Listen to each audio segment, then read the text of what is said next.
దృష్టికి వచ్చినాయి. అంటే మేము హైదరాబాద్లో ఈరోజు మేము ఎన్నికైనాక మేము అందరూ అనుకుంటున్నారు హైదరాబాద్లోనే కూర్చొని వీళ్ళు అక్కడి నుంచే నడిపిస్తారు విమెన్స్ కమిషన్. ఇంతవరకు విమెన్స్ కమిషన్ అంటే ఏంటి, దాని ఇంపార్టెన్స్ అంటే ఏంటి ఇవాళ వరకు కూడా చాలా మందికి తెలియదు, ఒక మహిళకి తెలియదు.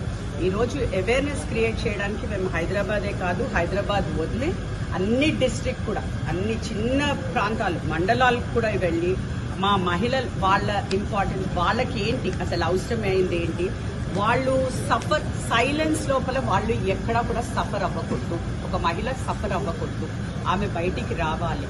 ఆ కాన్ఫిడెన్స్, ఎందుకంటే మీరు చూసినట్టయితే మహిళలు చాలా మంది భయపడతారు పోలీస్ స్టేషన్లకు వెళ్ళడం కానీ, వాళ్ళ పేరు బయటకు వచ్చేస్తుందని.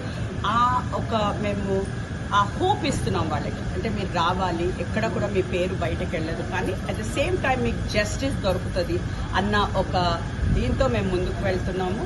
క్లియర్గా నేను ఒకటి చెప్పడం జరిగింది, నేను ఎట్లాంటి టైప్ ఆఫ్ పర్సన్ అంటే ఈరోజు ఒక మహిళగా నేను ఒకటి చెప్తున్నా, ఏ ఇన్ఫ్లుయెన్స్ కానీ, అంటే ఏ హోదా, ఎనీథింగ్, ఏ ఇన్ఫ్లుయెన్స్ కూడా మహిళా కమిషన్ ముంగల మాత్రం నడవదు. ఒక మహిళకి జస్టిస్ చేయడమే మా అందరిది కూడా, మేమందరం కూడా ఒక ఇది తీసుకున్నాం ఏంటంటే మహిళకి జస్టిస్ దొరకాలి, మహిళ కోసం మేము వర్క్ చేస్తాము. ఇన్ఫ్లుయెన్స్ ఎక్కడా కూడా జరగదు, ఏ పోలీస్ స్టేషన్లో జరగదు, విమెన్స్ కమిషన్లో అసలే జరగదు. నేనున్నంత వరకు ఒక చైర్పర్సన్గా ఎక్కడ కూడా ఇన్ఫ్లుయెన్స్ జరగదని మేము అనుకుంటున్నాం.